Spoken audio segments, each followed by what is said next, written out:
Putain, faut vraiment que je me coupe les cheveux. Salut tout le monde,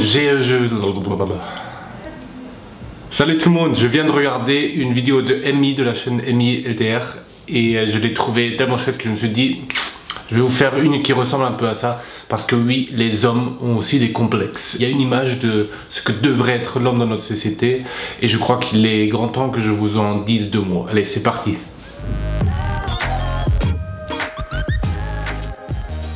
J'ai l'impression que chez les hommes, c'est lié essentiellement à deux choses. Une fois aux muscles, c'est-à-dire au fait d'être costaud, d'être voilà, quelqu'un qui peut protéger. En fait, c'est assez animal le truc. Hein. Je crois qu'au final, les complexes, c'est lié aussi à une représentation qui peut être très basique de est-ce que je sais protéger avec l'homme, la force et tout ça, et me reproduire, donc la taille du sexe. Gros, chez les femmes, est-ce que je sais séduire et correspondre à un idéal, je sais pas, qui après va pouvoir prendre soin des enfants, créer la famille, donc c'est assez bateau en fait.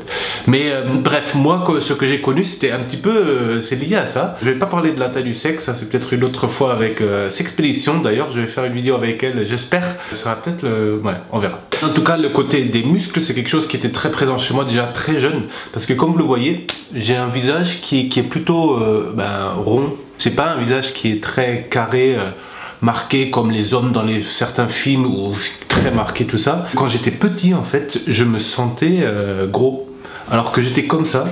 Mais j'avais l'impression, comme je me regardais dans le visage assez rond, j'ai eu beaucoup d'insultes qui étaient liées à ça et que je comprenais pas parce que je me sentais pas gros et en même temps on me disait que j'étais un peu... Voilà, bref, ça a pas forcément fait du bien. Et là où je l'ai particulièrement vécu et c'était assez incroyable, c'est dans le milieu du rugby. Dans le milieu du rugby, il y a un truc de... Il faut toujours être le plus costaud, le plus de muscles. Je vais mettre une photo de à quoi je ressemblais quand j'avais 20 kilos de plus. Quand j'étais comme ça, en fait, je me sentais gringalet. Je me sentais jamais assez costaud. Et du coup, on fait de la muscu, on bouffe des protes, et malheureusement, voire pire, et je crois que dans le sport, on le retrouve souvent, que les gens, ils passent à des substances très dangereuses pour toujours devenir plus grand, plus fort, et je sais pas quoi. Ce qui était assez flagrant, c'est que, voilà, quoi que je fasse, j'ai toujours un tout petit bidou, j'ai jamais eu les abdos apparents et je sais que chez les femmes il y a ce rêve d'avoir les abdos et moi c'était jamais le cas, donc désolé de vous décevoir pour ça. Mais en gros quoi, je m'entraînais énormément, c'est-à-dire les abdos et aussi les pectoraux, c'est quelque chose qui se développait pas forcément chez moi. Du coup je poussais de la fonte, je faisais énormément de choses pendant le rugby pour être costaud et la seule chose qui poussait chez moi c'est les épaules et les trapèzes. Donc j'avais des épaules immenses mais j'avais toujours l'impression de pas être assez costaud. C'est quand même dingue parce que ça rend, je crois, vraiment malade et aussi le rapport au corps que j'avais et l'alimentation était tout sauf sain. Surtout que ça aide pas dans le sport, ça veut dire si on est juste dans l'idée d'être plus costaud, finalement c'est pas ça qui fait la différence. Et malheureusement beaucoup d'entraîneurs utilisent ça comme raison pour ne pas te sélectionner. Comme ils n'ont pas le courage de te dire vraiment pourquoi toi par exemple tu vas pas être sur le terrain, ils vont te dire ah il faut que tu prennes 5 kilos, faudra que tu prennes 10 kilos et après ça ira mieux. C'est comme dans la mode où on dit aux mannequins ah il faut que tu perdes 5 kilos, il faut que tu... Voilà. Au final c'est pas la raison, c'est souvent il y a d'autres choix aussi qui sont faits et les gens n'assument pas leur choix et ils sont pas capables de dire pour quelle raison vraiment. Peut-être ils le savent même pas. C'est pas très constructif parce que c'est tellement réducteur à ce qu'on est la personne et finalement il n'y a jamais de limite parce que dès que tu as pris 5 kilos on va te dire bah, il te faut que tu reprennes 5 kilos. Je sais même pas comment ça s'appelle parce que c'est pas l'anorexie où on essaye de perdre mais l'autre. Mais on n'est pas dans la boulimie non plus, ça doit avoir un terme, je sais pas. Si quelqu'un connaît le fait de vouloir être toujours plus costaud. Et au final ça aide pas non plus parce qu'on sait pas très bien jouer. Alors on peut se demander d'où ça vient et je crois que oui il y a un côté animal qui est très vieux mais bon on n'est pas des animaux ou on est des animaux mais voilà on a quand même une conscience où on peut se dire est-ce que je veux me réduire à ça, à je suis fort un homme qui protège et qui sait me reproduire ou est-ce qu'on est un peu plus de ça? Moi je crois qu'on est un peu plus que ça. Après il y a une deuxième chose, c'est comment la société en profite pour finalement t'exploiter. c'est assez con à dire, mais c'est ça. Imagine que je dise que pour être quelqu'un de bien dans cette société, il faut que ton petit doigt il fasse au moins 5 cm. Si tout le monde le croit et si la pub et tout le système fait, tout le monde va essayer d'avoir au moins un petit doigt qui fasse 5 cm. Parce que si je ne l'ai pas, je suis moins bien que les autres. Et du coup, vous allez avoir tout un business et toute une hiérarchisation qui va se faire pour qu'il y ait certaines personnes qui ont certains privilèges et d'autres ne les ont pas. Et notre société est basée là-dessus. Vous le voyez partout. Il faut un certain diplôme pour être quelqu'un de meilleur que les autres. Il y a vraiment cette hiérarchisation qui est dans « moi je suis plus que toi ». Si jamais on va inventer peut-être même des bouts qu'on peut rajouter à ces petits doigts, juste pour que ça fasse 5 cm, ou on va laisser pousser des ongles, et tout le business va être tourné autour de ça. Tu vas donner tellement de crédit à ces gens que tu vas croire que si tu n'as pas 5 cm, tu n'es pas quelqu'un de bien. Donc tout ce que tu vas faire dans ta vie, c'est essayer de faire pousser ton petit doigt. Sauf que ton petit doigt, il poussera jamais. C'est une connerie et ça marchera pas. Et le système, il fonctionne juste parce que toi, tu te permets de croire ce que les autres te racontent.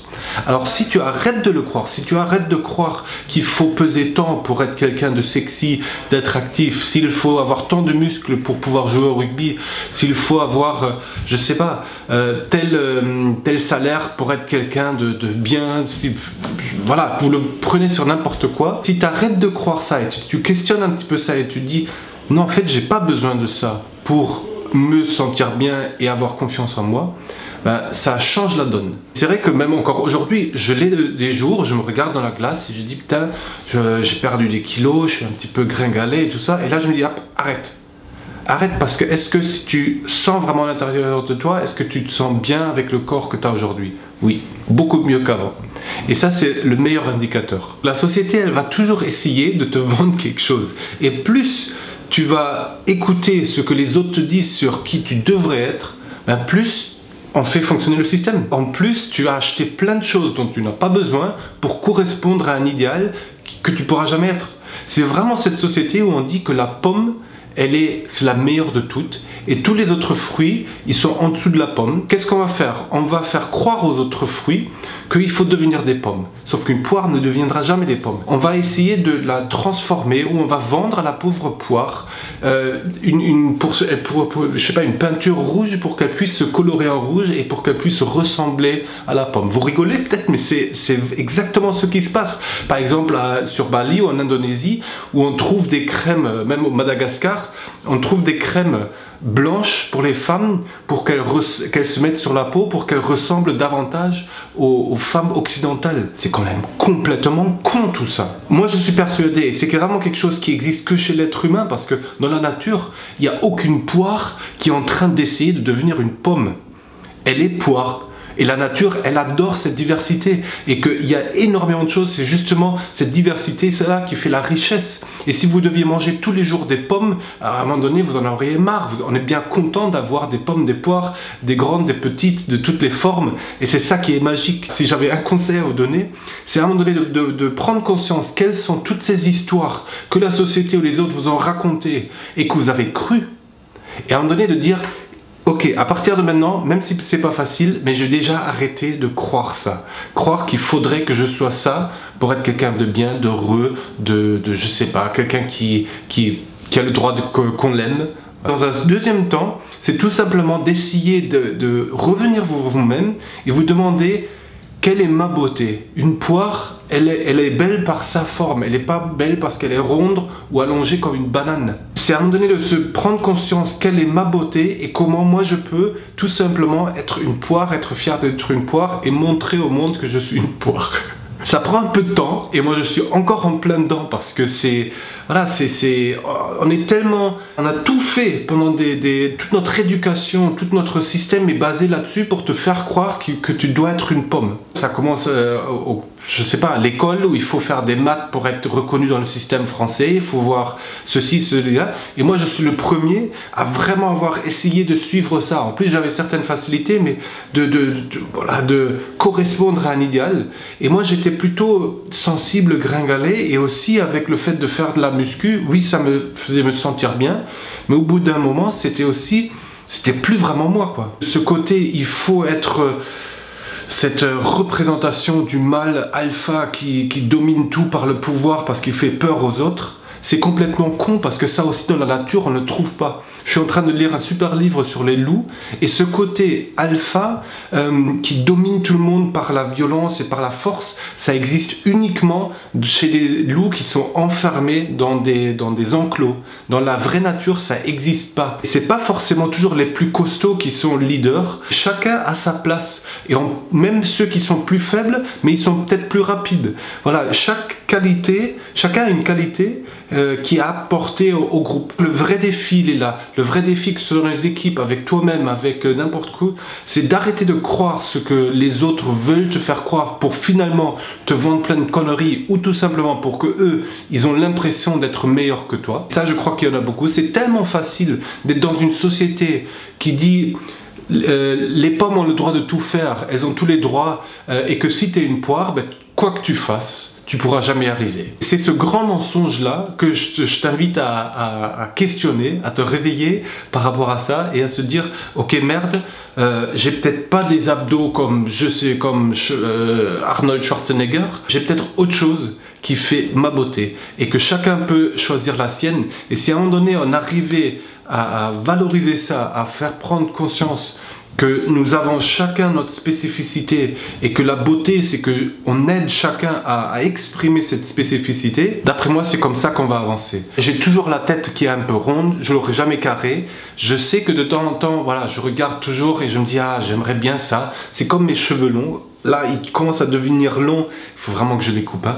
Mais j'ai toujours voulu avoir des longs cheveux avec une grande barbe, mais ça me va pas. Il y a ce côté d'idéal qui est en moi et à un moment donné, le gros travail que je fais au quotidien aussi, maintenant aussi où j'ai perdu 20 kilos, je suis plus le même qu'avant. C'est lentement de lâcher prise tout ce que je devrais être et de découvrir en fait la belle poire que je suis.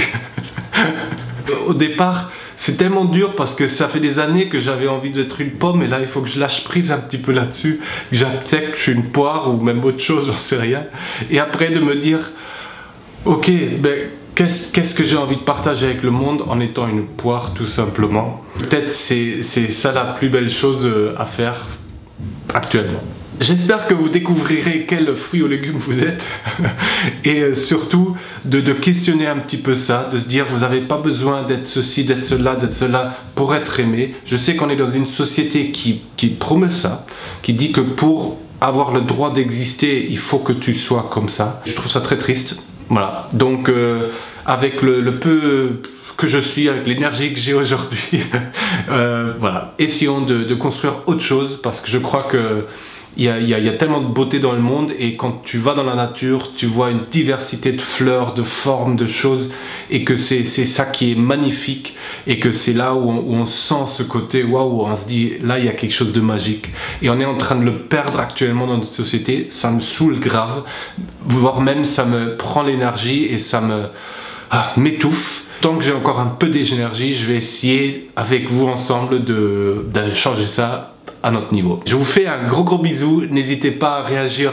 en bas en commentaire si vous avez envie et sinon ben je vous vois, tu vois, à la prochaine fois. Ciao.